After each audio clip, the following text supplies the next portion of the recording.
32 మార్చి చదువుకుంటాను. నేను మీకు అప్పగించిన దాన్ని ప్రభు వలన పొందుకుని, ప్రభు అయిన యేసు తన అప్పగించిన రాత్రి ఒక రొట్టెను ఎత్తుకుని కృతజ్ఞతలు చెల్లించి 24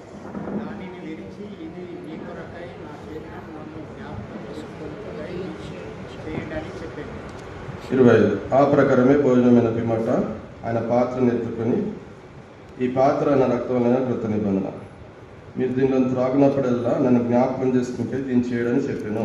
26 మీరు రొట్టె తిని పాత్రను త్రాగినప్పుడు ప్రభు వచ్చే వరకు ఆయన మరణమును ప్రచురించుదురు.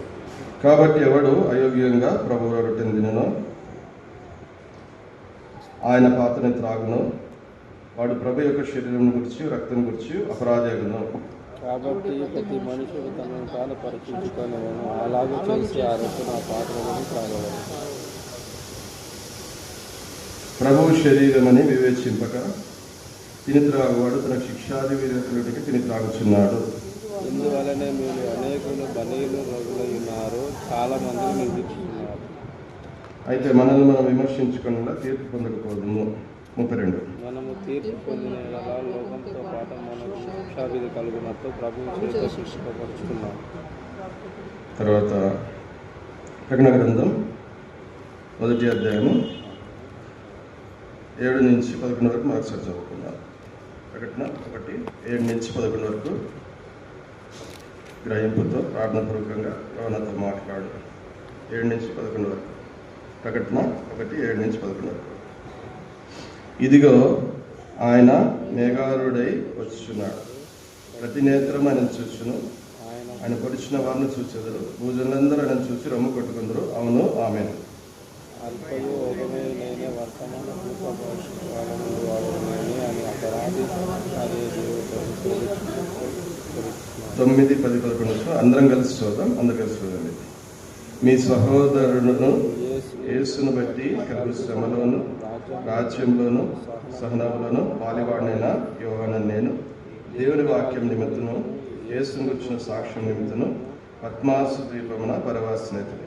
ప్రభు దినమందు ఆత్మవర్షుడై ఉండగా బూరధని వంటి గొప్ప స్వరము నీవు చూచిన పుస్తకంలో రాసి Ephesus, Smyrna, Pergamum, Thyatira, Sardis, Philadelphia, Laodicea 7 సంఘాలకు పంపమని చెప్పగా నా వెనుక వింటి.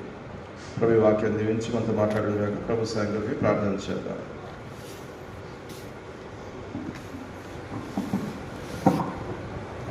ప్రేమలపల్లి తండ్రి, చదువుతున్న వాక్య భాగం ద్వారా మీరు మా అందరితో మాట్లాడి యోగ బల్ల చేయడం మన సిద్ధపరిచి వేడుకుంటూ దాసుని పవిత్రపరిచి అభిషేకించి మీ నోటి బరుగా పాత్రలు వాడుకుని వేడుకుంటూ శుద్ధులుగా లయపరచమని మీ ఆత్మచిత్త బోధించమని ప్రతి వారు అక్కడ చొప్పున రక్షణ లేని వారు రక్షణ పొందుకు, రక్షణ పొందిన ఆత్మీయ కట్టబడుతుంది. ఆదరణ, నెమ్మది, సమాధానము, కళాత్మక ప్రవాహ హెచ్చరిక పురిగలుపుకున్నట్లు మీ వాకం దయచేయండి. ఉపదేశం నిధులను శిక్షణ మీ వాకం దయచేయండి. యేసునామములో ప్రార్థిస్తున్నాను తండ్రి. కనుక ప్రభు వలలో చేయవేసినప్పుడు ప్రభుని జ్ఞాపకం చేస్తారు. కనుక ఆరాధనలో మనం జ్ఞాపకం చేసుకున్నాం. మనము ఒకప్పుడు దాసులు అనుకుంటుమి. దేనికి దాసులు ఉంటుమి? పాపానికి, దేవులు కానీ వాటికి, దురాశలకు, శరీర సంబంధమైన దురాశలకు, తర్వాత దుర్నీతికి, తర్వాత ఇంకా సాతానుకు మనము దాసులు. అయితే యేసు వారు మళ్ళీ శిలలో తను అర్పించుకొని విమోచించినాడు, తన దాసులుగా చేసుకున్నాడు, తన ప్రజల్లో చేర్చుకున్నాడు, తన రాజ్యంగా చేసుకున్నాడు. ఇది మనం జ్ఞాపకం చేస్తున్నాం.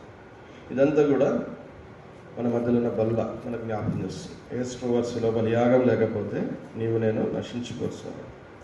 శాపములో ఉండి అపవాదికి వందతలకు సిద్ధపరిచిన నరకానికి పాత్ర. అది మనము జ్ఞాపకం చేస్తాం.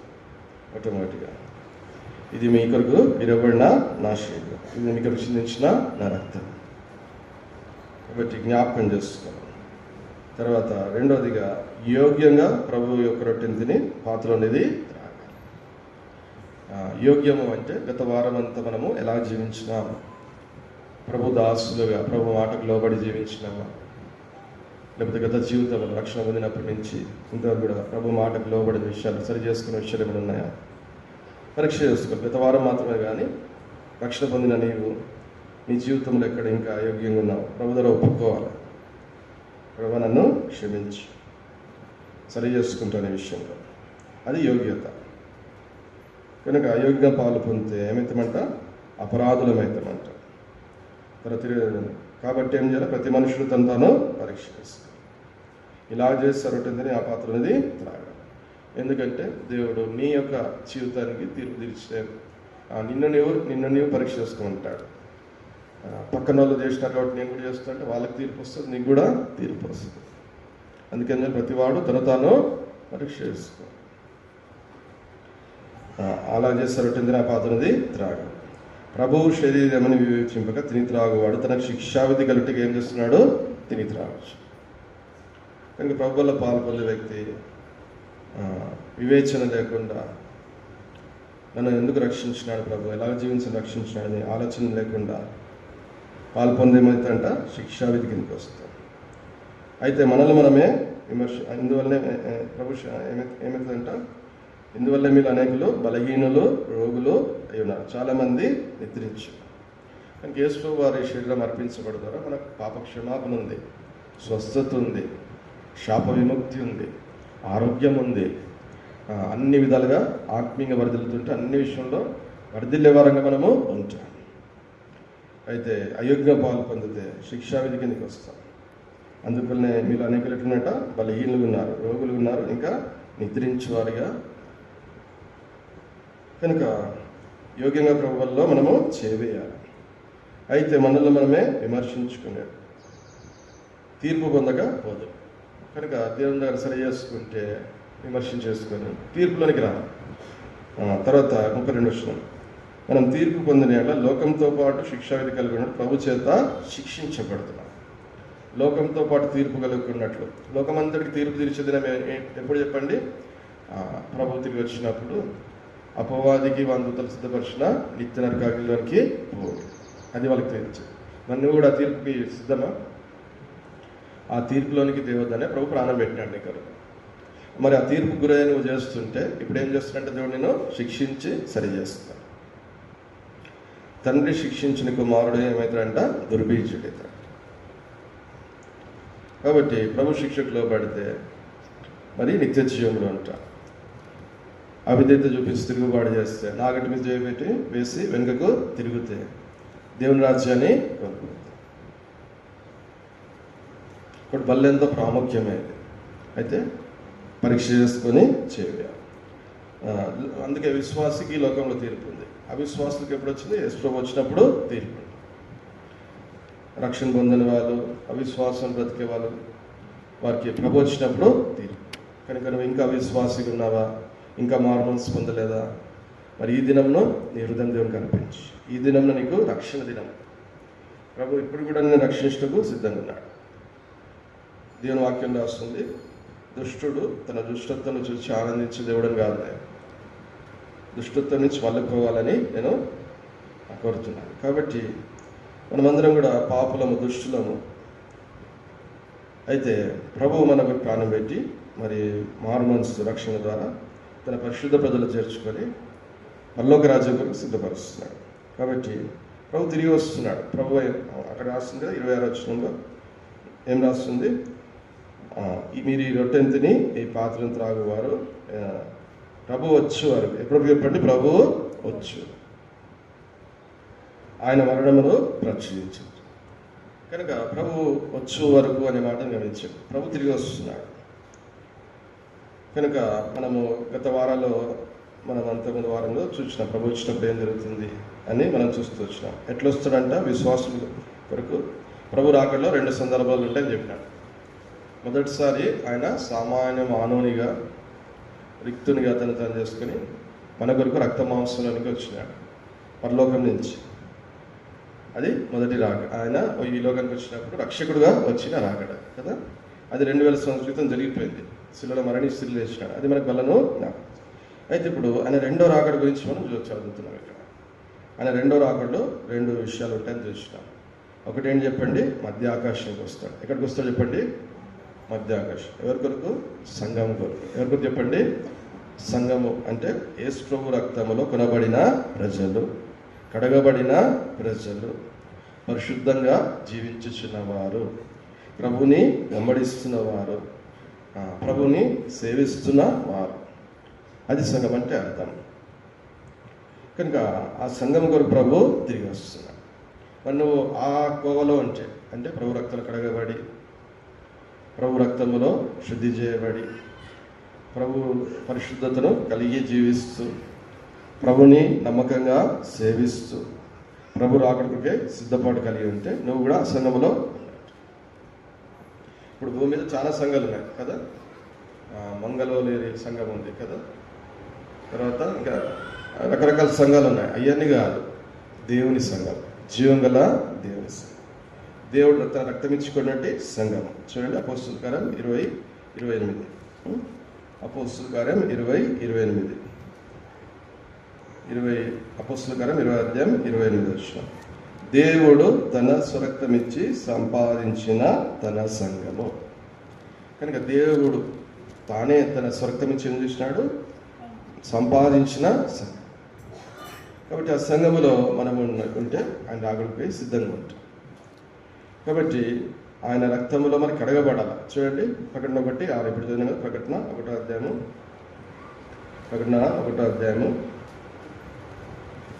ప్రకటన గ్రంథం 1వ అధ్యాయం. ఎందుకు ఇచ్చినట్టు తన రక్తము అంటే అక్కడ రాస్తుంది. ప్రకటన 1:6 చదువుదాము. ప్రకటన 1:6 ఏమని రాస్తుంది అక్కడ? ప్రకటన 1:6. మనలను ప్రేమించచ్చు, తన రక్తం వలన మన పాపం నుంచి మనల్ని విడిపించిన వాడు. చెప్పండి, మన పాపం నుంచి ఏం చేసినాడు? ఆయన మనల్ని విడిపించినాడు. 4 అని రాసి కడిగినాడు అని రాస్తుంది. కడిగిన వానికి అని రాస్తుంది కదా. ఒకప్పుడు పాపానికి దాస్తున్నాను, పాపంలో బ్రతుకుతున్నాను, దాన్ని బట్టి దైవోగ్రతకు నిత్య నరకాగ్నికి పాత్రలుగా ఉన్నాను. అయితే ప్రభు మనల్ని ప్రేమించి మన కొరకు తాను శిలలో అర్పించుకున్నాడు. మళ్ళీ అదే మనకి జ్ఞాపకం చేస్తుంది. ఆరాధన సమయంలో అదే మనము జ్ఞాపకం చేసుకుంటాం. నిజానికి ఆరాధనలో ఒప్పుకోలు ఉండకూడదు. మరి ఒప్పుకోలు ఎప్పుడు ఉండాలి? సిద్ధపాటు దినం అనేది అది. అంటే ముందు రోజే సిద్ధపడాలి, ఇంటి దగ్గర సిద్ధపడి రావాలి. ఇక్కడ వచ్చి నువ్వు మొదటిగా ప్రభు దగ్గర పరీక్ష చేస్తున్నావు, ఒప్పుకోవాలి, రక్షించబడాలి. కనుక ఇక్కడ మనం ఆరాధన టైంలో పాటలతో మనము ఆరాధిస్తాం. తర్వాత వ్యక్తిగతంగా మనం ప్రభుని ఆరాధిస్తాం, మన జీవఫలాన్ని దేవునికి అర్పిస్తాం. కాబట్టి మరి ఇప్పుడు మనల్ని ఆయన పాపం నుండి మనల్ని కడిగినాడు, విడిపించాడు. కడగబడుట అనేది దినదినము ప్రభు రాకడ వచ్చే మన పోకడ వరకు జరిగేది కదా. ఎందుకంటే ఈ శరీరంలో ఈ లోకంలో ఉన్నంత వరకు మనము ఎప్పుడైతే తప్పిపోతామో వెంటనే ఏం చేయాలి? ప్రభు ద్వారా ఒప్పుకొని ఆయన రక్తంలో మనము కడగబడాలి. బలలో పాలు పొందాలంటే దినదినం కూడా కడగబడిన హృదయాలు, కడగబడిన మనస్సాక్షి కలిగిన వరంగా మనం ఉండాలి. అది మన యోగ్యత. కనుక పాపంలో ఉంచి మనము ఏమవుతామంట? తీర్పులోకి వస్తామంటే శిక్షా విధిలోకి వస్తామంట. నువ్వు రక్షించబడ్డావు, అయితే నువ్వు పాపంలోనే కొనసాగుతున్నావు. బలలో చేవేయినంత మాత్రం తీర్పు రాదనుకోవద్దు, దేవుడు శిక్షిస్తాడు. ఎందుకో తెలుసా? లోకంతో పాటు నువ్వు శిక్షా విధిలోకి వెళ్ళకూడదు, నిత్య నరకాగ్నిలోనికి వెళ్ళకూడదు. ఆ శిక్షా విధి ఎట్లయినా రావచ్చు. అందువల్ల మీలో బలహీనులు ఉన్నారు, రోగులు ఉన్నారు, నిద్రించేవారు ఉన్నారు. అయితే ప్రతి అనారోగ్యము శిక్ష అని కాదు. మీకు ముందుగానే చెప్పిన పలు కారణాలు బట్టి మనిషికి అనారోగ్యము వస్తుంది. అయితే నీ జీవితంలో పాపంలో కొనసాగితే మాత్రం తప్పకుండా ఏమొస్తుంది? శిక్ష. పాపం మరి ఎందుకు నేను ప్రభును రక్షకుని స్వీకరించాలి? నిత్య నరకాల నుంచి తప్పించుకోవాలి. ఈ లోకంలో ప్రభు రక్షకునిగా లేని వారు ఎక్కడుంటారు? నిత్య నరకాగ్నిలో ఉంటారు. అక్కడ పోవాలంటే ప్రభుని మనము రక్షకుని స్వీకరించిన అవసరం లేదు. రాబోగ్రత నుంచి తప్పించుకోవడానికి ప్రభుని అంగీకరించు. కనుక ప్రభు మొదటిగా అక్కడ ఆయన సంఘం ఒకటి, ఆయన రక్తములో విమోచించబడి కడగబడుతూ పరిశుద్ధంగా జీవించాలి. చూడ మొదటి కొరింథీ మొదటి అధ్యాయం 2వ వచనం. మొదటి కొరింథీ మొదటి అధ్యాయం 2వ వచనం చూద్దామా? మొదటి కొరింథీ 1:2 అందరు చదవాలి. కొరింథీలోనున్న దేవుని సంఘమునకు అనగా క్రీస్తు యేసునందు పరిశుద్ధపరచబడిన వారే పరిశుద్ధులుగా ఉండుటకు పిలువబడిన వారికి మనకు ప్రభువుగా ఉన్న మన ప్రభువైన యేసుక్రీస్తు నామమున ప్రతి స్థలంలో ప్రార్థించే వారందరికీ శుభమని చెప్పి రాయనాలి. కనుక నీకు శుభం ఎప్పుడంటే నువ్వు ఆయన రక్తంలో కడగబడి పరిశుద్ధంగా జీవించు. ఆయనకు ప్రార్థించినప్పుడు. కాబట్టి వారమంతా నువ్వు ప్రభు కొరకు ప్రార్థించినావా? ప్రభు ప్రార్థన చేయడం నేర్పించినప్పుడు మీరు ఇలాగ ప్రార్థన చేయండి అని ప్రభు చెప్పినాడు. పరలోకమందున్న మా తండ్రి, మీ నామము పరిశుద్ధపరచబడు. ఎట్లా ప్రభు నామం పరిశుద్ధపరచబడుతుంది? ఆయన నామము నీకు నాకు పెట్టబడ్డది. నువ్వు నేను పరిశుద్ధంగా జీవిస్తే ప్రభు నామం ఏమవుతుంది? పరిశుద్ధపరచబడుతుంది. ఆయన నామం నీకు నాకు పెట్టబడ్డది. నువ్వు నేను పాపంలో జీవిస్తే ఆయన నామానికి అవమానము అపకీర్తికి వస్తుంది. ఏమంటారు? చూడు, వీళ్ళు క్రైస్తవులు అంట ఎట్లా కొట్లాడుకుంటున్నారు చూడు, వీళ్ళు క్రైస్తవులు అంట ఎట్లా తాగుతున్నారు చూడు, వీళ్ళు క్రైస్తవులు కాదంట ఎట్లా దొంగతనాలు చేస్తున్నారు చూడు, వీళ్ళు క్రైస్తవులు అంట ఎట్లా అబద్ధాలు మాట్లాడుతున్నారు చూడు అంటే ఏమని చెప్పండి? ఎవరికి అపకీర్తి వచ్చింది? యేసు ప్రభువుకి అపకీర్తి వచ్చింది. రోమపత్రిక 2:24 మిమ్మల్ని బట్టి కదా నా నామం అన్న జన్మ వల్ల ఏమవుతుంది? దూషించబడుతుంది. మరి ఎందుకు అట్లా ఉన్నాం? దేవుని వాక్యం చెప్పినట్టు మనము జీవించట్ల పరిశుద్ధం. కనుక కొరింథీలో ఉన్న దేవుని సంఘం ఏంటంటే క్రీస్తు యేసునందు పరిశుద్ధపరచబడిన వారై పరిశుద్ధులుగా ఉన్నట్టుకు పిలబడ్డారు. ఇలాంటి వారి కొరకు ప్రభు వస్తున్నారు.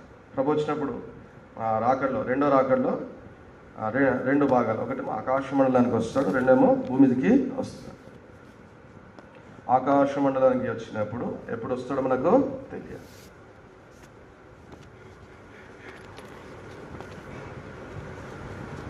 అయితే ఎదురు చూచే వారికి ఉండాలి. చూడండి, తెస్సలోనిక సంఘంలో ఉన్నవారు ఎట్లనంట? ఎదురు చూచే అనుభవం ఉన్నారు. చూడండి, ఎప్పుడైతే ఆకాశ మండలానికి వచ్చినప్పుడు సంఘం ఎత్తబడుతుందో తర్వాత దేవుని ఉగ్రత అప్పటి నుంచి స్టార్ట్ అవుతుంది. అప్పటి నుంచి స్టార్ట్ అయ్యి నిత్యత్వం వరకు. అప్పుడు భూమి మీద 7 సంవత్సరాలు క్రీస్తు విరోధి పరిపాలన చేస్తాడు ఒక పక్కన, ఇంకో పక్క దేవుడు తన ఉగ్రతను భూమి మీద కుమ్మరిస్తాడు.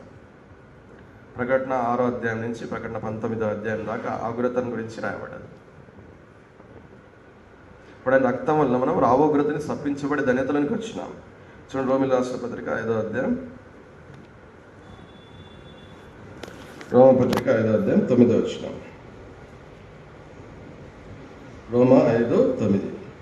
కాబట్టి ఆయన రక్తం వలన ఇప్పుడు నీతిమంతులుగా తీర్చబడి మరింత నిశ్చయంగా ఆయన ద్వారా ఉగ్రత నుండి రక్షించబడుదుము. ఎవరైతే ఆయన రక్తంలో కడగబడ్డారో, దేవుడు తన రక్తం సంపాదించిన సంఘంలో చేర్చబడ్డారో వారు ఏమవుతారు చెప్పండి? రావోగ్రత నుంచి తప్పించబడ్డారు. ఇది అర్థం కానికి పాత నిబంధనలో ఎన్నో సాదృశ్యాలు ఉన్నాయి. ఒక మీకు ఎగ్జాంపుల్, ఒక సంఘటన మీకు చెప్తా. నోవహ 120 సంవత్సరాలు ఓడను కట్టినాడంట. 120 సంవత్సరాలు ప్రజలకు ప్రకటించినాడంట. ప్రజలారా, మారుమనసు పొందండి, దుర్నీతిని విడిచిపెట్టండి, దురాశలు విడిచిపెట్టండి, పాపమును విడిచిపెట్టండి, కలహాలు విడిచిపెట్టండి, ఈ లోకంలో ఉన్న వాటి మీద మనసు పెట్టకండి, దేవుని ఉగ్రత రాబోతుంది, దేవుని తీర్పు రాబోతుంది, విడిచిపెట్టి రండి, ఓడ కడదాం, ఆ ఓడలో ప్రవేశిద్దాం. ఆ ఓడలో ఉన్న వారికి అందరికీ ఏముంది? దేవుని యొక్క రక్షణ ఉంది. ఓడ వెలుపల వాళ్ళ మీదకి ఏం రాబోతుంది? దేవుని తీర్పు రాబోతుంది. 120 సంవత్సరాల్లో 8 మందే రక్షణ పొందినారంట. ఎవరు చెప్పండి? 8 మంది. వాళ్ళ ఇంట్లో వాళ్ళే విన్నారు, వాళ్ళ ఇంట్లో వాళ్ళే రక్షణ పొందినారు. ఓడగట్టినారు. ఓడగడుతుంటే అందరూ అపహాస్యం చేసినారంట. ఇక్కడ ఈ ఓడ ఎట్లా తేలుతుంది? ఇప్పుడు అందరూ యేసు వస్తాడంట, అగ్నితో భూమి కాల్చివేయబడుతుందంట, దేవుని తీర్పులు చెప్తుంటే అపహాస్యం చేస్తారు. అయితే దేవుడు ఓడ తలుపు మూసినాడు. అప్పుడు స్టార్ట్ అయింది దేవుని తీర్పు. భూలోకమంతా కూడా నీటిలో కొట్టుకుంటాయి. సమస్త శరీరులు, ప్రాణముల ప్రతి మనుష్యుడు కూడా నీటి తప్పుడు నశించుకుంటాడు. ఇప్పుడు అదే ఉగ్రత వేచి ఉన్నది. భూమి మీద ఉగ్రత మాత్రం కాగా నిత్యమైన ఉగ్రత ఉన్నది, నిత్య నరకాగ్ని పాపం జీవానికి. కాబట్టి ఇవన్నీ మనకు హెచ్చరిక కలగడానికి రాసించినాడు దేవుడు బైబిల్లో. మరి మనం ఏం చేయాలి? సిద్ధపడాలి, ఓడ కట్టుకోవాలి. ఓడంటే ఏంటి? నీ రక్షణ జీవితం. ఓడంటే ఏంటి? దేవుని సంఘం. ఓడంటే ఏంటి? యేసు ప్రభు. మీకు బైబిల్ స్టడీలో చెప్పిన, మీకు గుర్తుందో? మర్చిపోయినారు. ఓడంటే 3 విషయాలు. ఆ ఓడ ఎవరు? ఏంటి? నీ రక్షణ. ఏం చెప్పండి? మీ సొంత రక్షణ. ఫిలిప్పి 2:12 రాసి, మీ సొంత రక్షణ భయముతో వణుకుతో కొనసాగించుకున్నాడు. ఓడంటే ఏంటి? దేవుని సంఘం. ఈ సంఘములో దేవుని వాక్యం ఉంది. ఉపదేశించుటకు, ఖండించుటకు, తప్పుదిద్దుటకు, నీతిని శిక్షించుటకు దేవుని సేవకులు ఉన్నారు. ప్రతి కూడికలో దేవుడు తన వాక్యం చేత నిన్ను ఆత్మీయంగా పోషిస్తాడు, పవిత్రపరుస్తాడు. అందుకొరకు దేవుడు సంఘమునిచ్చినాడు. యేసు ప్రభు ఉండాలి మన మధ్యలో. సంఘంలో ఎవరు ఉండాలి? యేసు ప్రభు. యేసు ప్రభు లేకపోతే మంగళూరు సంఘము, ఇంకా చెప్పండి ఫలానా వాళ్ళ సంఘం, ఫలానా వీళ్ళ సంఘం అని ఉన్నాయి కదా చాలా సంఘాలు. అది కూడా ఒక సంఘం అవుతుంది అనమాట. కానీ దేవుడు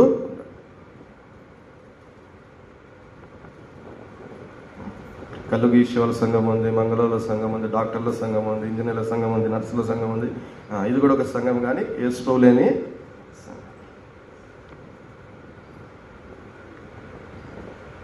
కాబట్టి ప్రభు మన మధ్యలో ఉన్నాడని కూడా తిరగాలి మనం.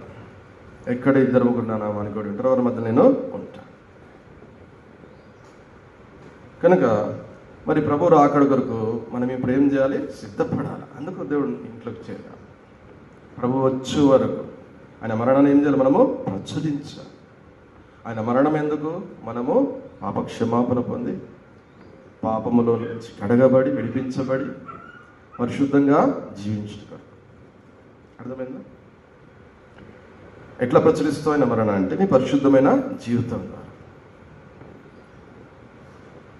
బైబిల్ ప్రభు రక్తులు కడబడిన ప్రజలకు పరిశుద్ధులు అని పేరు ఇచ్చింది. ఏం చెప్పండి? ఎవరు చెప్పండి?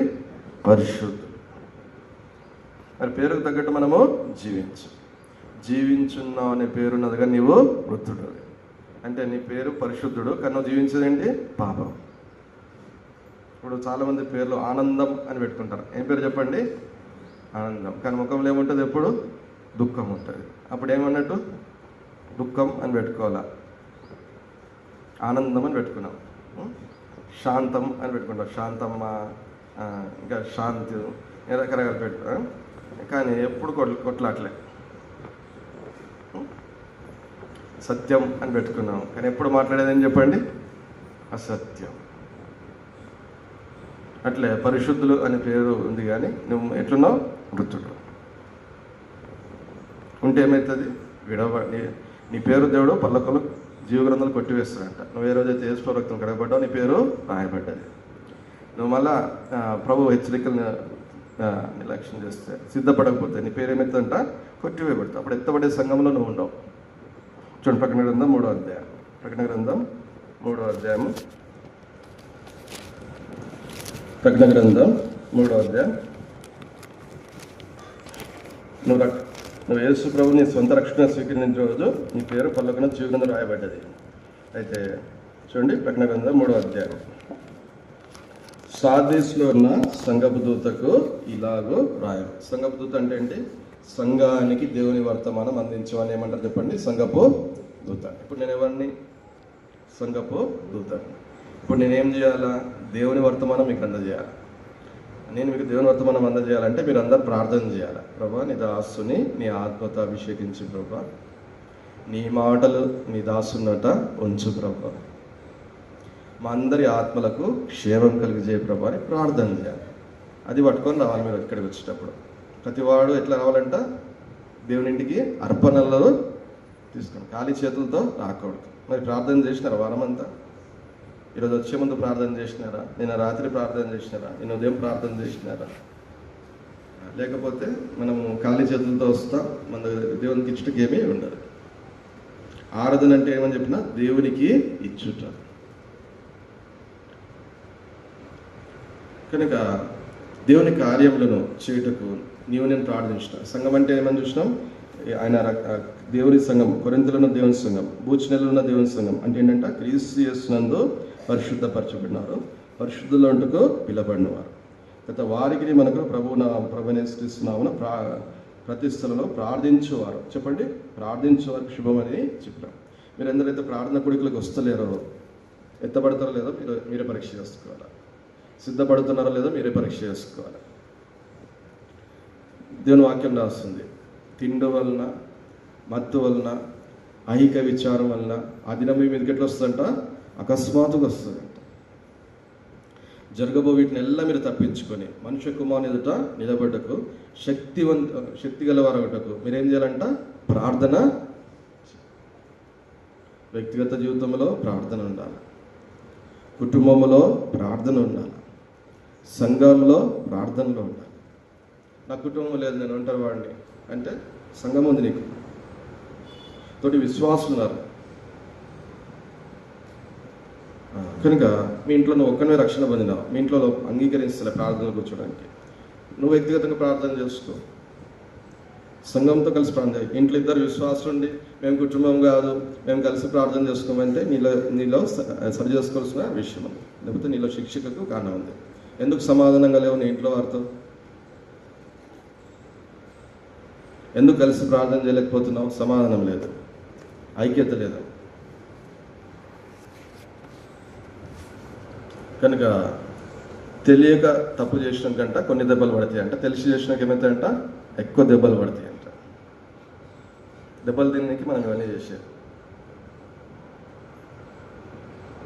లూకాసు సువార్త 12:42 రాస్తుంది. చదవండి ఎవరైనా. ఏం రాస్తుంది చూడండి.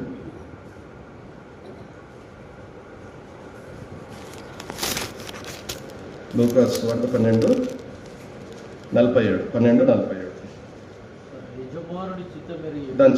తన యజమాని చిత్తమెరిగి ఉండి సిద్ధపడక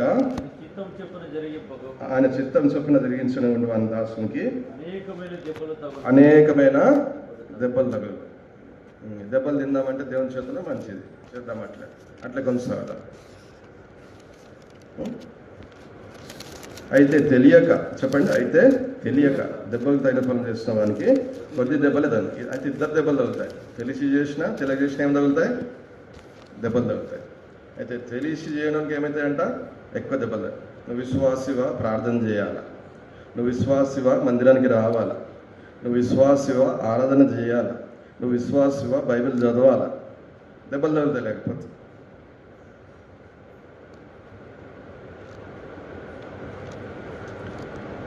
దెబ్బలు తగినాక అప్పుడేమంటాం? ఇప్పుడు చూడండి, పిల్లలకి మంచి చెప్తే వినరు ఛాన్స్ కొడితే. బెత్తం వాడకపోతే పిల్లలు ఏమవుతారంట? నరకానికి పాతలేదు. అందుకే దేవుడు మనకు బెత్తం వాడతాడు. మనం దేవుని పిల్లలం కాబట్టి ఏం చేస్తాడు? బెత్తము. దేవుడు ప్రేమ గలవాడు. ప్రభు ఏమన్నా తెలుసు, నేను ప్రేమించమని ఏం చేస్తా? గద్దిస్తా, శిక్షిస్తా. ఎందుకు? మీరు నా శిక్షకు లోపడితే సింహాసనం మీదకి వస్తారు, హెచ్చిస్తాడు దేవుడు. ఆయన పరిశుద్ధతలో పాల్పొందితే, ఆయన ప్రార్థిస్తే మనం ఏమైతే హెచ్చించబడతాం. కాబట్టి చూడండి, లూకాసు వార్త తిండి మత్తు ఐక విచారం. చాలా మంది తినేసి పండుకుంటారు ప్రార్థన కొడికి రాకుండా. అప్పుడు ప్రభు వస్తే ఏమవుతారో విడవబడతారు. ప్రకటన చూడండి, లూకాసు వార్త 22వ అధ్యాయం, లూకాసు వార్త 21వ అధ్యాయం, లూకాసు వార్త 21వ అధ్యాయం, లూకాసు వార్త 21:34.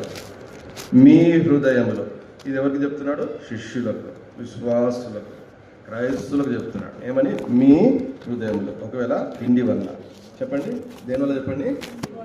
బతకడానికి తినాలి కానీ తినడానికి బతకొద్దు. తేడా అర్థమైనా వాళ్ళు చెప్పమంటారు. బతకడానికి తినాల, తినడానికి బతకొద్దు. అర్థం చేసుకోండి. మత్తు వలన ఏం మత్తు చెప్పండి? ఇది నరకానికి తీసుకుపోయే మత్తు. పొద్దున్న లేచి ప్రార్థన చేయమంటే ఇంకా అరగంట అని చెప్పి 7, 7:30, 8 దాకా లేవగానే డ్యూటీకి పోవాలి, లేవగానే పనులు చేయాలి. మందిరానికి ఎందుకు ఆలస్యంగా వస్తున్నాం?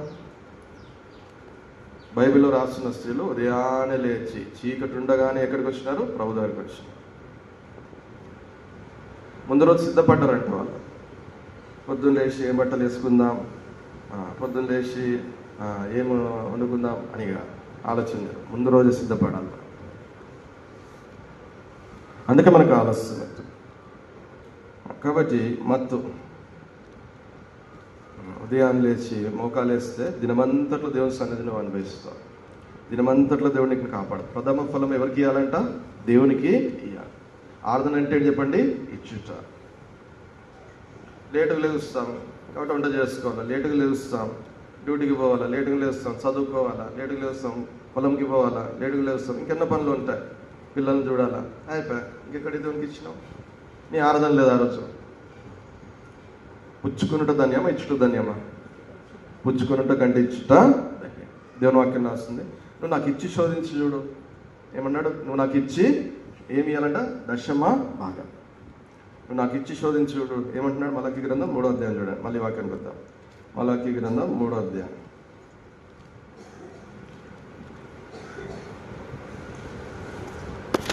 మలాకీ గ్రంథం 3వ అధ్యాయం 7వ వచనం చదువుతా. మీ పితరుల నాటి నుండి, ఎప్పటి నుంచి చెప్పండి? మీ పితరుల నాటి నుండి. మలాకీ 3:7. మీరు నా కట్టడలు గైకొనక వాటిని త్రోసివేసిరి కదా. నా కట్టడలు గైకొనక వాటిని ఏం చేస్తున్నారు మీరు? త్రోసివేసి. ప్రార్థన చేయట కట్టడ ఆజ్ఞ, మందిరానికి వచ్చట కట్టడ ఆజ్ఞ, దేవుని వాక్యం చదువుట కట్టడ ఆజ్ఞ. ఏం చేస్తున్నారు? త్రోసివేస్తారు. ఇవన్నీ ఏం చేస్తాయి? పరిశుద్ధమైన జీవితం నడిపిస్తాయి. ఇవన్నీ ఏం చేస్తాయి? దేవుని సమీపంగా చేస్తాయి. అయితే మీరు మనం ఎందుకు మానేస్తున్నాం? ఎవరైనా పెళ్ళి అని చెప్తే పరిగెడతాం, ఎంత దూరమే పరిగెడతాం. ఇక్కడ పక్కనున్న మందిరం దూరం అయిపోతుంది మనకి. ఆటోలు ఎక్కి నిలబడి కష్టపడిపోతాం. పోకపోతే మా బంధువులు ఏమనుకుంటారు? బంధువులు ఇక్కడ ప్రాణం పెట్టినారా? బంధువులు పళ్ళకని తీసుకుపోతారా? చెప్పండి. బంధువులు పోషిస్తున్నారా? నేను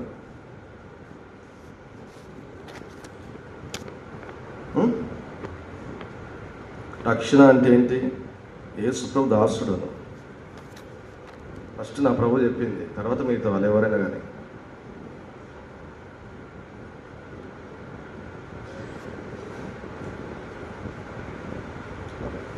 కనుక మీరు మీ పితల నాటి నుండి నా కట్టలను గైకొనక వాటిని త్రోసివేసిరి. అయితే మీరు నా తట్టు తిరిగిన యెడల నేను మీ తట్టు తిరుగుతాను. మారు మనసు అంటే అర్థం అది. దేవునికి మన వీపు చూపిస్తున్నామంట. ఏం చూపిస్తున్నాం చెప్పండి? మీ ఇంటికి వచ్చినకి మీ ముఖం కాదు, మీ వీపు చూపించండి. అప్పుడు ఏం చేస్తారు?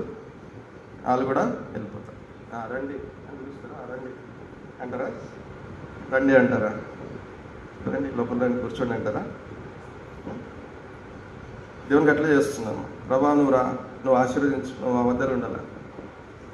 కానీ మేము మాత్రం ఏం చేస్తాం? నీకు వీపుని చూపిస్తాం. మీరు నా తట్టు తిరిగినట్లా నేను మీ తట్టు తిరుగుతున్నాను. సైన్యపతికి యెహోవా సెలవీయగా. మేము దేని విషయంలో తిరుగుదామని మీరందరూ. మానవుడు దేవుని యొద్ద దొంగిల్లునా? అయితే మీరు నా యొద్ద దొంగిల్లితిరి. దేని విషయంలో మేము నీ యొద్ద దొంగిలితిమి? మీరందరూ 10వ భాగము ప్రతిష్టార్పణలు ఇయ్యక దొంగిలితిరి. ఏమీ లేదంట? 10వ భాగం ప్రతిష్టార్పణలో ఏం చేయాలంట? దేవునికి ఇయ్యలేదు. మన జీవితంలో 10వ భాగము దేవునిది, మొదటి భాగము దేవుని. ప్రథమ ఫలం ఎవరికి ఇవ్వాలి? దేవునికి ఇవ్వాలి. 10వ భాగం ఎవరికి ఇవ్వాలి? దేవునికి ఇవ్వాలి. ప్రతిష్టార్పణలు అంటే దేవునికి అవసరతలు తీర్చడానికి ఏం చేయాలి? దేవునికి ఇవ్వాలి. మరి నీ సమయము దేవునికి ఇవ్వాలి. 10వ భాగం 24 గంటలను 10వ భాగం దేవునికి ఇచ్చి చూడు. అప్పుడు ఏం చేస్తున్నాడంటే దేవుడు చూడండి, మానవుడు దేవుని దొంగిలించిన అది మీ యొద్దకు దొంగిలితిరి. దేని విషయంలో దొంగిలితిరి? మీరందరూ 10వ భాగము ప్రతిష్టార్పణ లేక దొంగిలితిరి. ఈ జనులందరూ నా యొద్ద దొంగిలించునే ఉన్నారు. మీరు శాపగ్రస్తులై ఉన్నారు. శపింపబడిన వాళ్ళారా, మీరేమైనారు? దేవునికి ఇవ్వకుండా శాపగ్రస్తులే. చూడండి, మనం రక్షణ పొందినాం ఎందుకు? ఆశీర్వాదం పొందడానికి. దేవుని దగ్గరికి వచ్చినాం ఆశీర్వదించబడ్డానికి. ఆత్మ సంబంధమైన పర సంబంధమైన ఆశీర్వాదాలు ఉన్నాయి. ఈ లోకంలో ఉన్నంతకి బహు సంబంధమైన ఆశీర్వాదాలు కూడా ఉన్నాయి ఆయనలో. అయితే ఆయన ఆరాధించట్లే, ఆయనకు అర్పించలే. ఖాళీ చేతులు. వారమంతా దేవుడు చూస్తాడు ఖాళీ చేతులు. ఉదయాన్నే చూస్తాడు ఖాళీ చేతులు. ఉదయాన్నే లేచి పొలంకి పరిగెత్తే ఒకరు, పనికి పరిగెత్తే ఒకరు, చదువు పరిగెత్తే ఒకరు, ఖాళీ చేతులు. మన ఇంట్లో దేవునికి ఆరాధన లేదు. మన ఇంట్లో పెళ్లి చేసుకున్నప్పుడు ఏమంటాము? ప్రమాణం చేసినప్పుడు ప్రభువుతో ప్రారంభించి ప్రభువుతో ముగిస్తాం. ఈరోజు ఏమై కాలి చేతులు చూపిస్తుంది. కనుక ఏమైందంట, ఈ జనులందరూ నా యొక్క నా మందిరంలో చూడండి, ఈ యొక్క మీరు దొంగిలితిరి. 9వ వచనం, ఈ జనులందరూ నా యొక్క దొంగిలించునే ఉన్నారు, వారు శాపగ్రస్తులై ఉన్నారు. నా మందిరంలో ఆహారం ఉన్నట్లు 10వ భాగం అంతా మీరు నా మందిర నిధులనికి తీసుకునండి. దీన్ని చేసి మీరు నన్ను శోధించినట్లా నేను ఆకాశవాక్యులను విప్పి పట్టజాలంతా విస్తారంగా దీవెనలో కుమరించదను. సైన్పతి యెహోవా సెలవిచ్చున్నాడు. నీ పంటని తినివే పురుగులను నేను గద్దిస్తా. నువ్వు దేవుని ఇంటికి రాకుండా పోయి నీ పొలంలో పనిచేస్తే పంటలు ఏమవుతాయంట, పురుగులు తినివేస్తాయంట. నువ్వు పంటలో పండించుకొని తెచ్చి ఇంట్లో పెడితే అంట అవి పురుగులు తినివేస్తాయి. ఇశ్రాయేలు ప్రజలు పాత నిబంధన అంతా ఎందుకు రాసినారంటే మనకు బుద్ధి కలగడానికి, బోధ కలగడానికి, దేవుని మాట వినకపోతే, దేవుని లోబడకపోతే కలిగే నష్టాలు ఏంటో మనకు చూపించడానికి, హెచ్చరిక కలగడానికి. మనం అనుకుంటాం మందిరం అనేసి బాగా పొలం పని చేసుకుంటే వర్దిల్తామని. దేవునికి ఇవ్వాల్సింది దేవునికి, పనికి ఇవ్వాల్సింది పనికి. పరమేమన్నాడు, కైసరిది కైసరికి ఇవ్వండి, తర్వాత దేవునికి ఇవ్వండి. ఇవన్నీ నేర్చుకోవాలా. దేవుని దగ్గర దొంగిలిస్తాము మనము.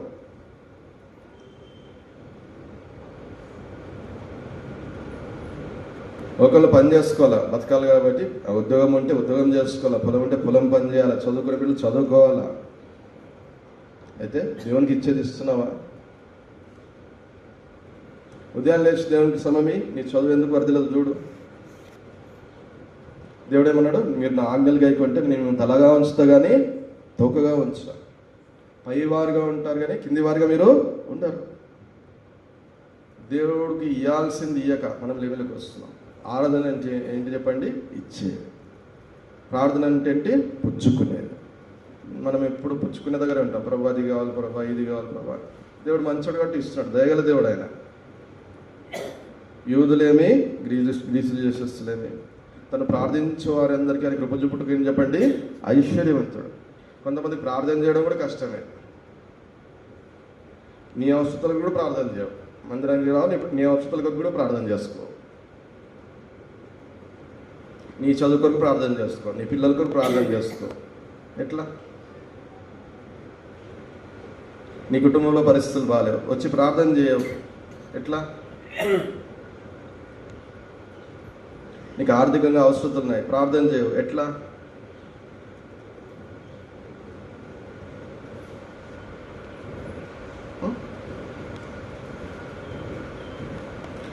దేవుని వాక్యం చెప్తుంది, యూదుడం లేదు, గ్రీసులు చేసేస్తుంది లేదు, ప్రార్థన చేయవరకైనా కృప చూపుటకు ఐశ్వర్యవంతుడు. నా మందిరం సమస్త జనులకు ప్రార్థన మందిరం అనబడిన అక్కడ నేను వాడిని ఏం చేస్తా?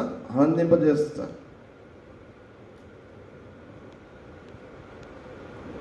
కనుక మరి దశం భాగం దీవెన పట్టజాలంతా దీవెనకు మరిస్తుంట. తర్వాత అనే భూమిని పంటను నాశనము చేయవు.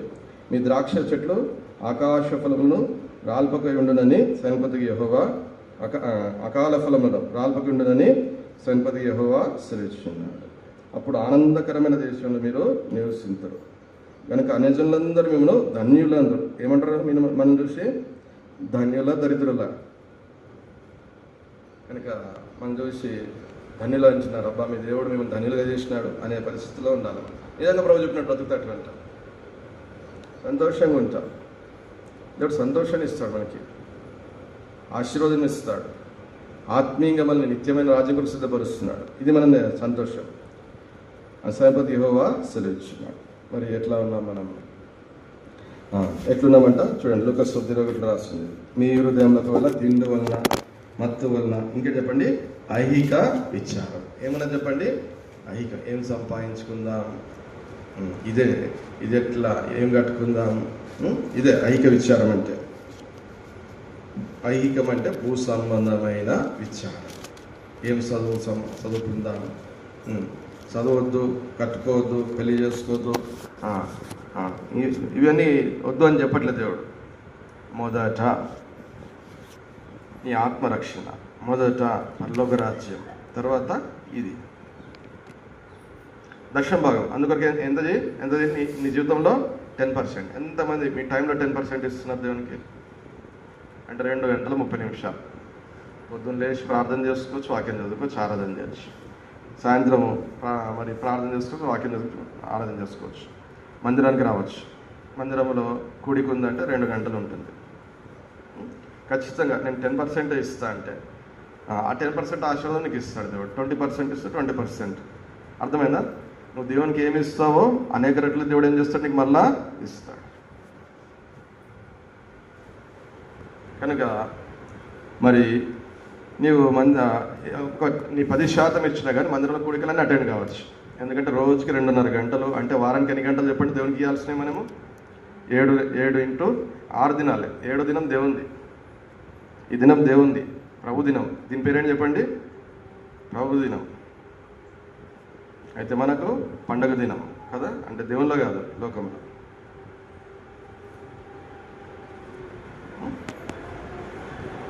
కాబట్టి ప్రభు రాకడలో మరి ఇవన్నిటికీ మనం ఏం చేస్తాం? లెక్కిస్తాం ప్రభు వచ్చినప్పుడు. ఇప్పుడు మందిరం రాని వాళ్ళు ఫస్ట్ ఎత్తబడతారు లేదో ఆలోచన చేసుకోవాలి. ప్రార్థన చేయడంలో ఎత్తబడతారు లేదో ఆలోచన చేసుకోవాలి. దేవుని వాక్యం రాస్తుంది.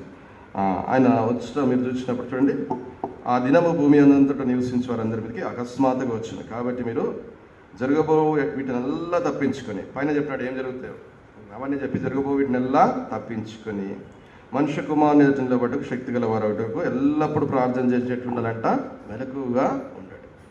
ప్రతి దినం మనం ప్రార్థన ఉండాలి, మెలకు ఉండాలి. ప్రభా ఈరోజు వస్తే నేను ఎత్తబడాలి ప్రభా, ఈరోజు వస్తే సంఘంగా మేము ఎత్తబడాలి ప్రభా, మా కుటుంబంలో ఉన్నవారు ఎత్తబడాలి ప్రభా. రక్షణ పొందలేదు, ఇంకేడ ఎత్తబడతాం? మరి రక్షణ కొరకు ప్రార్థన చేయాలి కదా ఎత్తబడాలన్నప్పుడు. పాపంలో బ్రతుకుతుంటే ఎట్లా ఎత్తబడతాం? ప్రభా క్షమించు ప్రభా, శుద్ధి చేయ ప్రభా, విడిపించు ప్రభా అని అడగాలి కదా. నీ బాధ్యత అది, నీ ఇంటి వారి కొరకు. ప్రభు వచ్చినప్పుడు అడుగుతాడు, కయ్యను ఏమడిగినాడు? నీ సహోదరుడు ఎక్కడ? కాబట్టి నీ మీద కూడా దేవుడు పెట్టిన బాధ్యత ఉంది.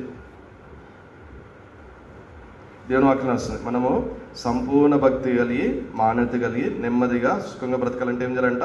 మనుషులందరి కొరకు, రాజుల కొరకు, అధికారుల కొరకు మనం ఏం చేయాలంట? ప్రార్థన, విజ్ఞాపన, కృతజ్ఞత యాచనలు చేయాలి. ఇది మన రక్షకుడైన దేవునికి దృష్టికి మంచిది, అంగీకారమైనది. అది చేయకుండా నువ్వు సెల్ ఫోన్లో ఆడుకుంటూ పాడుకుంటూ ఉంటే అది దేవుని దృష్టికి చెడ్డది. అది చేయకుండా సినిమాల మీద టీవీ ముందు కూర్చొని సీరియల్ చూస్తుంటే దేవుని దృష్టికి చెడ్డది. అది చేయకుండా ఊళ్ళో కూర్చొని ముచ్చట్లు పెట్టుకుంటే దేవుని దృష్టికి చెడ్డది, అంగీకారం కానిది. ప్రభు వస్తే నువ్వు విడబడే, నీ కుటుంబము విడబడే, సంఘము విడబడే. కనుక ప్రభు ఉగ్రత రాబోతుంది. అయితే రహస్య రాకడ అంటారు దాన్ని, ఆకాశమండలికి వచ్చే రాకడ. మనం సిద్ధంగా ఉండాలి, మరి ఎదురు చూసిపోయే వరకు ఉండాలి. ఆ దినం సమయం గడిపడం మనకు తెలియదు. మనం అంతకుముందు వారం చూసినాం, ఆయన ఎట్లా వస్తాడో ప్రధాన దూత శబ్దంతో. ఆ మాట చదువుకొని రండి, ఇంకా ఇప్పుడు చదివిన మాట చదువుకొని ముగించుకుందాం రండి. మొదటి తెస్సలోనిక 4వ అధ్యాయం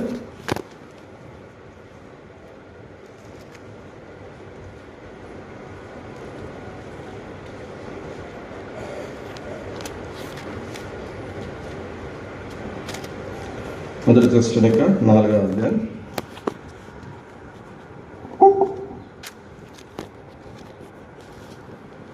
15 వచ్చిన చూద్దాం. 4:15. మేము ప్రభువు మాటను బట్టి మీతో చెప్పినదేమనగా, ప్రభువు రాకడ వరకు సజీవులమై నిలిచి ఉండు మనం నిద్రించిన వారి కంటే ముందుగా ఆయన సన్నిధి చేరము. ఆర్భాటముతోనూ, ప్రధాన దూత శబ్దముతోనూ, దేవుని పూరతోనూ పరలోకం నుండి ప్రభు దిగి వచ్చును. క్రీస్తునందుండి మృతులైన వారు ధన్యులు. క్రీస్తునందు మృతులైన వారు మొదట లేదు, ఆ మీదట సజీవులమై నిలిచిండు మనం వారితో కూడా ఏకంగా ప్రభుని ఎదుర్కొన్నట్టుకు ఆకాశ మండలమునకు మేఘముల మీద కొనిపోవడం. కాగా మనం సదాకాలం ప్రభుతో కూడా ఉంది. కాబట్టి మీరు ఈ మాటల చేత కొనొకరు ఏం చేయాలి? ఆదరించుకున్నాడు.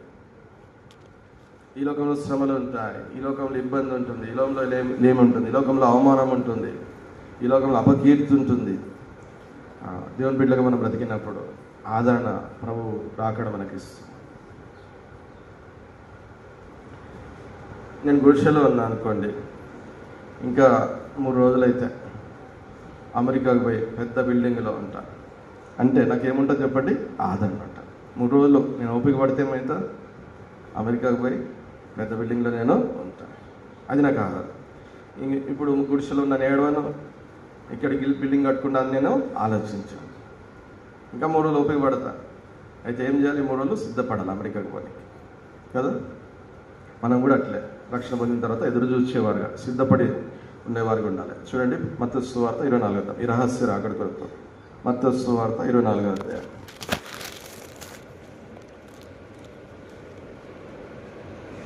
మత్తయి సువార్త 24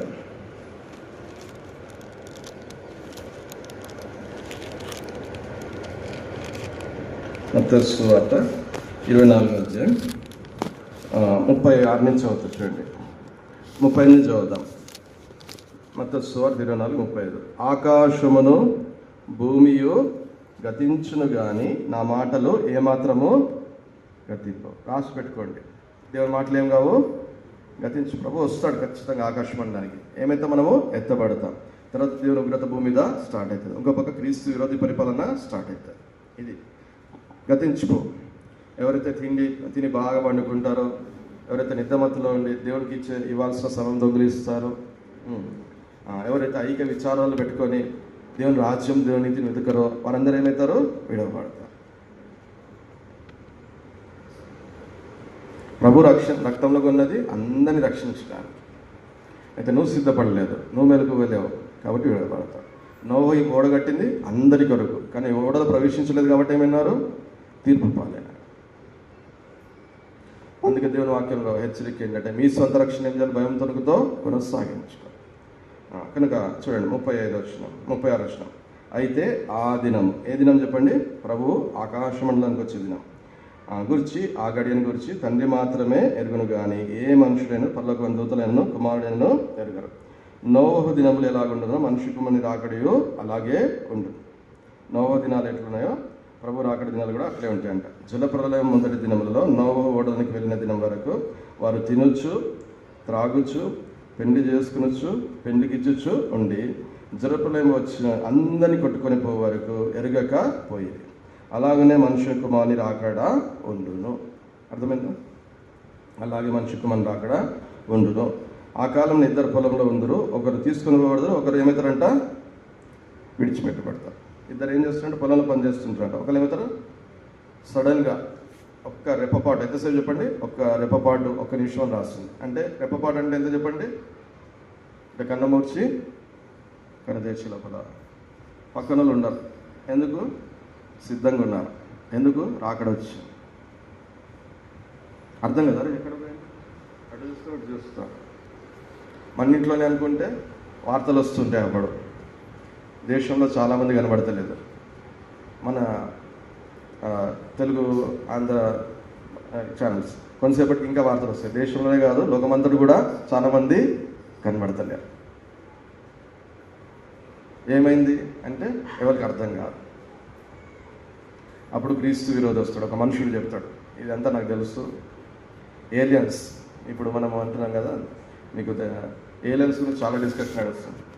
వేరే గ్రహాంతర వాసులు వచ్చి ఏం చేసినారు? మనల్ని తీసుకుపోయినా. కాబట్టి నేనేం చేస్తాను? మీకు అందరు రాజుగుండి మిమ్మల్ని అందరూ నేను కాపాడతా అని చెప్పి క్రీస్తు విరోధి అట్లా వస్తాడు తెర మీదకి. అద్భుతాలు చేస్తాడు, చాలా జ్ఞానవంతుడు క్రీస్తు విరోధి, ఆ మనుషుడే. కాబట్టి ఇంకా చాలా విషయాలు బట్టి ఆయనే యేసు అని యూదులు కూడా నమ్ముతారు. తర్వాత క్రీస్తు విరోధి వచ్చినప్పుడు ముద్ర వేసుకోవాలి, చేతికి కానీ తలకి కానీ ముద్ర వేసుకోవాలి. అంటే చిప్, అది ఇప్పటికే తయారు చేసినారు. అది వేసుకుంటేనే అమ్మకము కొనుగోలు, లేకపోతే లేదు. ఇప్పుడు ఉన్నాయి ఏవి కాదు క్రీస్తు విరోధి వచ్చినప్పుడు వేసేదే అని చిప్. కాబట్టి ఇప్పుడు ఆయన మరి అప్పుడు క్రీస్తు విరోధి పరిపాలన ముగిస్తున్నాడు. క్రీస్తు విరోధి వేసే ముద్ర వేసుకుంటే అంటే మనము నిత్యము ఆరనగ్నిలో ఉంటాం, దివారాత్రం అగ్నిగుండంలో. తర్వాత క్రీస్తు విరోధికి పరిపాలనను విశ్వాసిగా బ్రతకాలంటే చాలా కష్టపడాలి. తిండి ఉండదు, ఆహారం ఉండదు, ఏం కొనడానికి ఉండదు, ఏం అమ్మడానికి ఉండదు. ఇప్పుడు నీకు తిండి ఏమైంది తిండి బాగా తిని ఏం చేస్తున్నావు అంట, పండుకుంటున్నా అంట. బాగా పండుకో, తిని బాగా పండుకో, ప్రార్థన చేయకు, తిని బాగా పండుకో, బైబిల్ చదవకు, తిని బాగా పండుకో, మందిరానికి రాకు. విడవబడితే అప్పుడు అర్థమవుతుంది నీకు.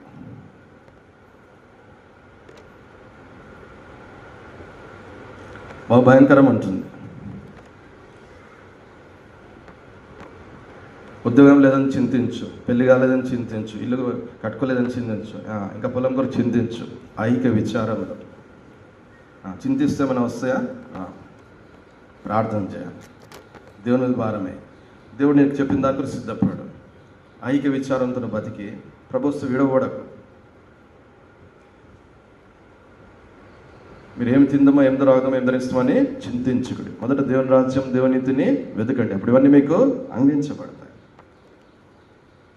కాబట్టి ఇద్దరు ఒకరు రెడీగా ఉన్నారంటే ఒకరు రెడీగా. 10 మంది కన్యకలు 5 రెడీగా ఉన్నారు, 5 రెడీగా లేరు, సిద్ధపడలేదంట. చూడండి, 2 స్త్రీలు తిరగల విసర్చుందరు, ఒకరు తీసుకొని పోవడం, ఒకరు విడవబెట్టినారు. కావున ఏ దినంలో మీ ప్రభు వచ్చినో మీకు తెలియదు, ఏ దినంలో మీ ప్రభు వచ్చినో మీకు తెలియదు. కనుక ఏం చేయాలి? మెలకుగా ఉండు. ఏ జామున దొంగ వచ్చిన ఇంటికి యజమాని తెలిసి ఉండినట్ల అతడు మెలకుగా ఉండి తన ఇంటిని కన్నం వేసి నీయడని మీరు ఎరగరా. మీరు అనుకుని గడియలో మనిషి కుమారుడు వచ్చిన కనుకనే మీరును సిద్ధంగా ఉండు. యజమానుడు మీరేం చేయాలి? సిద్ధంగా. అనుకోని గడియలో వస్తాడు. ఇప్పుడు చాలామంది చెప్తున్నారు ఆకాశ మండలానికి వచ్చారు, అక్కడ ఇప్పుడు అప్పుడని. దేవుని వాక్యం చెప్తుంది, తెలియదు ఎందుకు. అందుకు ఆ బోధల గురించి ఇన్ని రకాలు ఏమంటారు, మనుషుల మధ్యలో విభేదాలు, సంఘాల విభేదాలు. ఒకరు ముందు వస్తారని, ఒకరి మధ్యలో వస్తారని, ఒకరి 7 సంవత్సరాల పరిపాలన తర్వాత వస్తారు. తెలియదు మాకు. నువ్వేం చేయాలి? మెలకుగా ఉండాలి. నువ్వేం చేయాలి? సిద్ధంగా ఉండాలి. తెస్సలోనిక సంఘంలో ఉన్న వాళ్ళు అప్పుడే 2000 సంవత్సరాల క్రితం వాళ్ళు సిద్ధంగా ఉన్నారు. పౌలు గారు అప్పుడే సిద్ధంగా ఉన్నారు. మరి పౌలు గారి కంటే మనకు ఎక్కువ తెలుస్తాం, ప్రభు మాటల కంటే మనం ఎక్కువనా? కాబట్టి మనం సిద్ధంగా ఉండాలి. ఎట్లా సిద్ధంగా ఉండాలి? మనం చూస్తున్నాం. మొట్టమొదటిగా నీ పరిశుద్ధతను కాపాడుకుంటుండాలి, ప్రార్థనలో ఉండాలి, దేవుని సంఘంలో నిలిచి ఉండాలి. అది నీ సిద్ధపాటు. చూడండి, పరిశుద్ధంగా ఉండాలి, ప్రార్థనలో ఉండాలి, తర్వాత దేవుని సంఘంలో ఉండాలి. హెబ్రీ పత్రిక 10వ అధ్యాయం, అది చదివి నేను ముగిస్తానండి. హెబ్రీ 10:23-25. హెబ్రీ 10:23-25. వాగ్దానం చేసిన వాడు నమ్మదగినవాడు. చెప్పండి, వాగ్దానం చేసిన వాడు ఎటువంటి వాడంట? 100% దేవుడు నమ్మవచ్చు. వాగ్దానం చేసిన వాడు నమ్మదగినవాడు. కనుక మన నిరీక్షణ అంటే యేసు తిరిగి వస్తున్నాడు, మనం కలుసుకుంటాం, ఆయన మహిమలో మనము ఉంటాం. ఇది మన నిరీక్షణ. నిత్య జీవాన్ని మనము ప్రవేశిస్తాం. దేవుని 1000 రాజ్యంలో మనం ఉంటాం. ఇది మన నిరీక్షణ. వాగ్దానం చేసిన వాడు నమ్మదగినవాడు కనుక నిరీక్షణ విషయం మనం ఒప్పుకున్నది నిశ్చలంగా పట్టుకుందాం. కొందరు మానుకొంచున్నట్టుగా సమాజం గురుట మానక. సమాజం గురుట ఏం చేయాలి చెప్పండి? మానక. మనం ఏమంటాం? నా సెల్ ఫోన్లో చాలా వర్తమానాల్లో ఇంట్లో కూర్చొని నేను వింటా, మందిరానికి పోను. దేవుని వాక్యం రాస్తాం, సమాజం గురుట మానక. ఇంట్లో ఉండి నేను ప్రార్థన చేసుకుంటా, మందిరానికి పోను. ఇంట్లో ఉన్న దేవుడు ఉన్నాడు, ఆఫీస్లో ఉన్న దేవుడు ఉన్నాడు, కానీ దేవుని వాక్యం చెప్తుంది సమాజం గురుట మానవత. ఎక్కడ 2-3 కూడి ఉంటారో వారి మధ్య నేను ఉంటాను. 2 భూమి ఏకీవించి ప్రార్థన చేస్తూ పరలోక మందిని అతను మీకు అనుగ్రహించబడు. అంటే దేవుని వాక్యం కంటే నువ్వు జ్ఞానవంతుడు అయితే నువ్వు బుద్ధి లేని కన్యకం అనమాట. కనుక సమాజం గురుట, కొందరు మానకొంచున్నాడు, సమాజం గురుట మానక. ఒకరినొకడు ఏం చేయాలంట? హెచ్చరించాలి. ఏం చేయాలి? ఒకరినొకడు హెచ్చరించాలి. తర్వాత ఆ దినం సమర్పించడం చూసిన కొలది మరి ఎక్కువగా అలాగో చేయొచ్చు. ఆ దినం మనం సమర్పించడం చూస్తున్నాం, ప్రభు చెప్పినవన్నీ జరుగుతున్నాయి. అలాగో చేయొచ్చు. ప్రేమ చూపుటకు, సత్కార్యం చేయుటకు ఒకరినొకడు పురికొల్పులని ఆలోచిస్తాం. ఏమేం చేయాలంట? ప్రేమ చూపించాలి, సత్కార్యాలు చేయాలి. కనుక దేవుని ప్రేమించేవారిగా, దేవుని మందిరాన్ని ప్రేమించేవారిగా, దేవుని ప్రజలను ప్రేమించేవారిగా, సత్క్రియలు చేసేవారిగా మనం ఉండాలి. అదే మనకు ప్రభు వచ్చినప్పుడు బహుమానం, జీతం. కనుక మరి విధవరాలు ఏం చేసింది? దేవుని మందిరంలో తన ఇంట్లో ఉన్న 2 కాసులు తెచ్చి వేసింది. ఒక స్త్రీ ఏం చేసింది? యేసు ప్రభు శిలువ మీదకి వెళ్ళక మునుపు 3 విలువైన అత్తరు బుడ్డి ఎంతంట, సంవత్సరం అంతా సంపాదించిందంట. దాంతో ఏం చేస్తాం, ఒక అద్దరు బుడ్డి కొని ఏం చేస్తాం, ప్రభు పాదాల మీద పోసి. సత్క్రియ అన్నాడు ప్రభు. అది నువ్వు ప్రభు కొరకు ఏం చేస్తావు అని సత్క్రియ. చెప్పండి, సత్క్రియ అంటే ఏంటి చెప్పండి. నువ్వు ప్రభు కొరకు ఏమి చేస్తావో అది సత్క్రియ.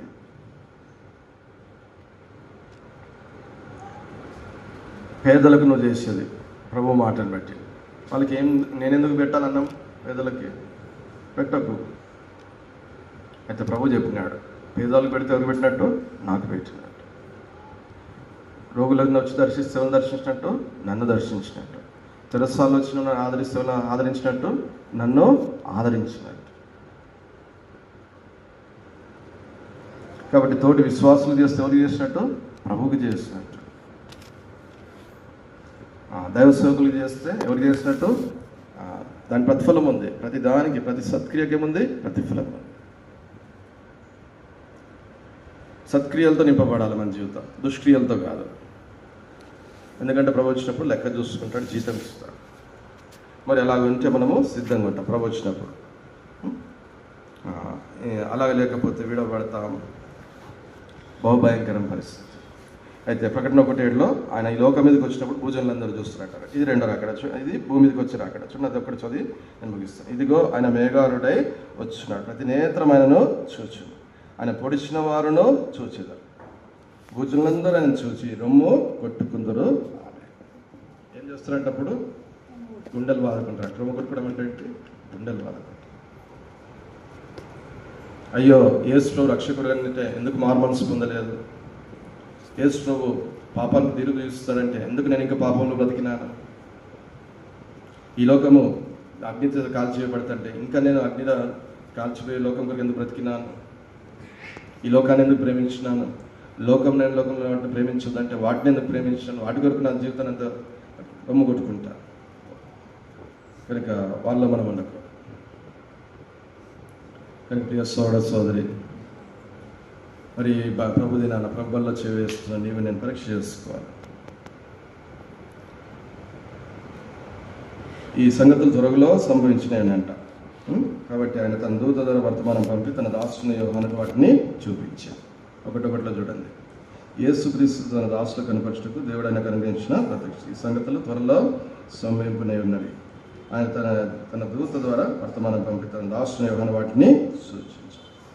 అతడు దేవుని వాక్యం గురించి యేసుక్రీస్తు సాక్ష్యం గురించి తను చూచినందుకు సాక్ష్యము ఇచ్చాను. సమయం సమీపించినది కనుక ఈ ప్రవచన వాక్యములు చదువువాడును, వాటిని విని ఏం చేయాలి, చదవాలి. ఇంకేం చెప్పండి, విని ఇందులో రాయబడిన సంగతులు గైకొన్న వారును ధన్యులు. రెండు మొక్కల మీదకి వద్దాం.